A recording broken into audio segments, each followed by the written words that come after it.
අනේවරුකුම් වණක්කම්. අද දවසේ කියලා දෙන්න බලාපොරොත්තු වෙන්නේ දෙවන බස් දෙමළ විෂයට අදාළව 10 වසරේ පෙළ පොතේ එන දෙවැනි පාඩමයි. පාඩමේ මාතෘකාව තමයි හලෝ. එතකොට මේකේ දුරකථන සංවාදයක් තමයි සිද්ධ වෙන්නේ. තෙවි මඩුප්පෝම් සෝඩිහලාම් තේන්ද උරෙයාඩුවෝම්. සවන් දෙමු දෙදෙනා බගින් එකතු වී සංවාදයේ යෙදෙමු. උරෙයාඩල් ඔන්රු. සංවාද අංක 1. මේ සංවාදය සිද්ධ වෙන්නේ අම්මා හා මෝහන් අතරයි. මෝහන් හලෝ වණක්කම්. හලෝ ආයුබෝවන්. එතකොට අම්මා කියනවා වණක්කම් නීංගල් යාර්. ආයුබෝවන් ඔයා කවුද? நான் மோகன் திருகோணமலையில் இருந்து. මම මෝහන් තිරුකෝණමලයේ සිට. මෝහන් එප්පඩි සුහම්. මෝහන් සැප සනීප කොහොමද? நல்ல சுகம் அம்மா கண்ணன் அண்ணா இருக்கிறாரா? அவரோடு கதைக்க முடியுமா? හොඳ සුවයෙන් අම්මා කන්නන් අයියා ඉන්නවද? එයාට කතා කරන්න පුළුවන්ද?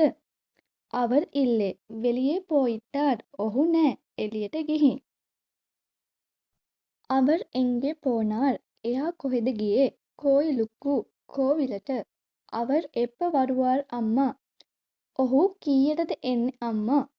சொல்ல முடியாது தம்பி කියන්න බැහැ මල්ලි. එනකු ஒரு உதவி செய்ய முடியுமா அம்மா? මට උදව්වක් කරන්න පුළුවන්ද අම්මා? என்ன உதவி? මොකක්ද උදව්ව? மோகன் கதைச்சார் என்று சொல்லுங்க. மோகன் කතා කරා කියලා කියන්න. சரி மோகன். හරි මෝහන්. නන්රි අම්මා. ස්තුතියි අම්මා. නන්රි. ස්තුතියි. ඔයාලට පුළුවන් දැන් මං කියලා දුන්න දෙබස භාවිතා කරලා සේට්පාඩු ඔන්රු කරන්න. ඒ කියන්නේ ක්‍රියාකාරකම් 1. தொலைபேசியில் தொடர்பு කොණ්ඩවර් යාර්. එතකොට මේකේ තේරුම තමයි දුරකථනයෙන් සම්බන්ධ වූවයි කවුද? අපිට මේකට කෙටි උත්තරේ නැතුව සම්පූර්ණ උත්තරයක් ලියනවා නම් අපිට මෙහෙම තමයි ලියන්න පුළුවන්. தொலைபேசியில் தொடர்பு கொண்டவர் மோகன். அவர் எந்த ஊரில் இருந்து தொடர்பு கொண்டார்? ඔහු කුමන ගමේ ඉඳලාද දුරකථනයෙන් සම්බන්ධ වුණේ? அவர் திருகோணமலையில் இருந்து தொடர்பு கொண்டார். 3. மோகன் கதைக்க விரும்பியவர் எங்கே சென்றுள்ளார்? මෝහන් කතා කරන්න කැමති කෙනා කොහෙද ගිහින් හිටියේ? මෝහන් කதைக்க විරුම්බියවර් கோயிலுக்கு சென்றுள்ளார். එතකොට අපිට මේකට කෙටි උත්තරයක් නැතුව අර්ථවත් වාක්‍යයක් ලිව්වහම ඔලවල් පේපරේ සම්පූර්ණ ලකුණ ලබා ගන්න පුළුවන්. ඊළඟට තියෙනවා පේචු වලක්කු එලුත්තු වලක්කු කියලා. පේචු වලක්කු කියන්නේ කතන භාෂාව, එලුත්තු වලක්කු කියන්නේ ලිඛිත භාෂාව. යාරෝඩ, යාරුඩන්, යාරෝඩු කියලා ලිඛිත භාෂාවෙන් කියන්න පුළුවන්. ඒකේ අදහස තමයි කාත් එක්කද. වේනුම්, වෙන්ඩුම් කියලා පුළුවන් ලිඛිත භාෂාවෙදි කියන්න. ඒකේ අදහස ඕන කියලා. පොයිටාර් ඒක ලිඛිත භාෂාවේදී පොයි විටාර් කියලා කියන්න පුළුවන්. ඒකේ අදහස තමයි ගියා කියන එක. එප්ප එක කියන්න පුළුවන් අපිට ලිඛිත භාෂාවෙන් එප්පෝදු එප්පොළුදු කියන විදිහට කියන්න පුළුවන්. කවදාද? සොල්ලුංග ඒක අපිට ලිඛිත භාෂාවෙන් කියන්න පුළුවන් සොල්ලුංගල් කියලා කියන්න. කදෙචාර් ඒක ලිඛිත භාෂාවෙන් කදෙතාර් කියලා අපිට කියන්න පුළුවන්. කතා කළා. එන්ඩු එන්ඩ්රු කියලා අපිට කියන්න පුළුවන් ලිඛිත භාෂාවේදී යනුවෙන් කියලා යන අදහස ඒකෙන් දැක්වෙනවා.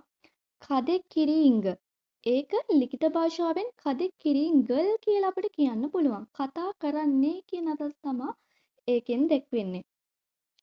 සොල් අරිමුහම් මේ කියන්නේ අලුත් වචන. මේ ටික හොඳට කියව ගන්න, මේ ටික හොඳට පාඩම් කරගන්න. ඊළඟට අපිට තියෙනවා උරේයාඩල් ඉරන්ඩු. ඒ කියන්නේ දෙබස් අංක 2. ඒකේ ඉන්නේ මානව තලේවර් සහ වරවේට්පාලර්. මානව තලේවර් කියන්නේ ශිෂ්‍ය නායකයා. වරවේට්පාලර් කියන්නේ පිළිගැනීමේ නිලධාරියා. හලෝ වණක්කම්. ஹலோ ආයුබෝවන්. වණක්කම් යාර් කදෙකිරීංගල්. ආයුබෝවන් කවුද කතා කරන්නේ? நான் நாலவர் විද්‍යාලයේ මානවර தலைவர். මම நாலவர் විද්‍යාලයේ ශිෂ්‍ය නායකයා. உங்களுக்கு என்ன உதவி வேணும்? ඔයාට මොන උදව්වද ඕන? කන්කාත්‍රි පත්‍රිය විපරම් අරිය வேணும். ප්‍රදර්ශනය ගැන තොරතුරු දැනගන්න ඕන. என்ன விபரம் මොන තොරතුරුද? කන්කාட்சி எப்போது ஆரம்பமாகும்? ප්‍රදර්ශනය කවදද ආරම්භ වෙන්නේ? அடுத்த மாதம் முதலாம் திகதி. ඊළඟ මාසේ පළවෙනිදා. எப்போது முடிவடையும்? කවද්ද ඉවර වෙන්නේ? அடுத்த மாதம் 10ஆம் திகதி. ඊළඟ මාසේ 10 වෙනිදා. කන්කාட்சி நடைபெறும் நேரம் என்ன? ප්‍රදර්ශනය පැවැත්වෙන වෙලාව මොකක්ද? කාලය 9 மணி தொடக்கம் இரவு 9 மணி வரை. උදේ 9 ඉඳන් රෑ 9 වෙනකම්.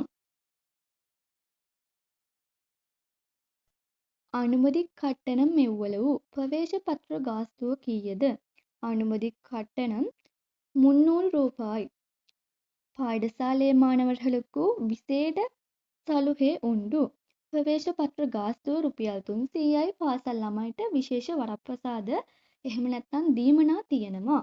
අනුමති சீட்டுங்களை எங்கே பெறலாம்? ප්‍රවේශ පත්‍ර ලබා ගන්නේ කොහෙන්ද? வரவேற்பாளரிடம் பெறலாம். අල්වදු කන්කාட்சி මණ්ඩපවාயிலில் පෙරලාම්. පිළිගැනීමේ නිලධාරියාගෙන් නැත්නම් ප්‍රදර්ශනය අසල දොරටුව මගින් ලබා ගන්න පුළුවන්. විපරංගල තන්දු උදවි මෙක්කු නන්රි. තොරතුරු ලබා දී උදව් කළාට ස්තුතියි. තෝඩර්බු කොණ්ඩ මෙක්කු නන්රි. සම්බන්ධ වුණාට ස්තුතියි.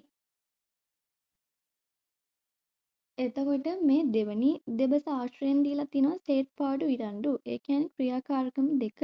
உரையாடலின் யார் யார் பங்கு பற்றினார்கள்?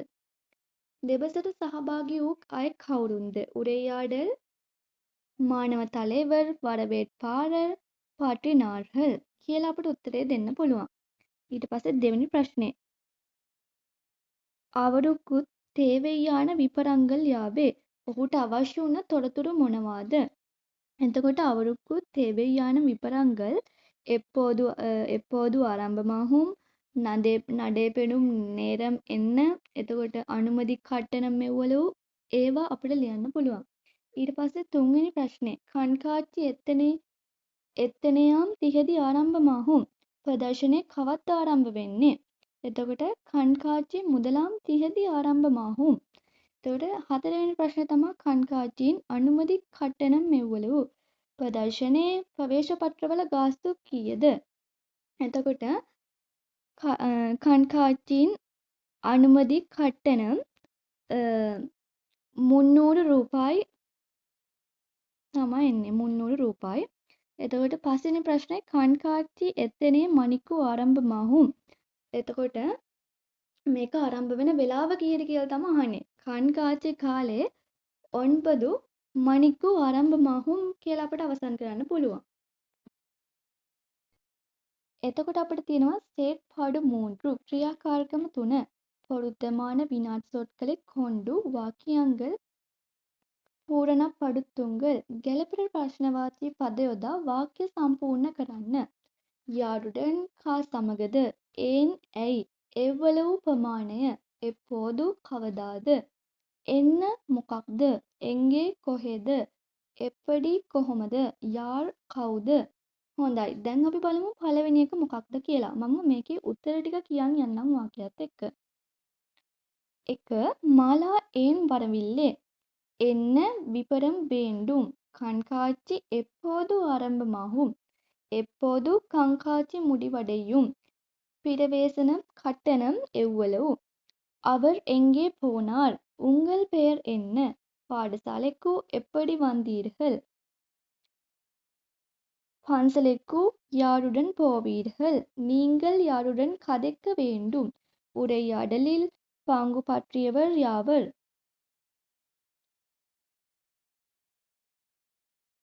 செயற்பாடு 4 மேற்படி வாக்கியங்கள் பூரணப்படுத்திய பின்பு சோடிகளாக இணைந்து ஒருவர் வினா எழுப்ப மற்றவர் විදේ අලියුංගල්. වාක්‍ය සම්පූර්ණ කළාට පස්සේ කෙනෙක් ප්‍රශ්නය අහන්න අනිත් කෙනා උත්තර දෙන්න කියලා තමයි මේකේ තියෙන්නේ.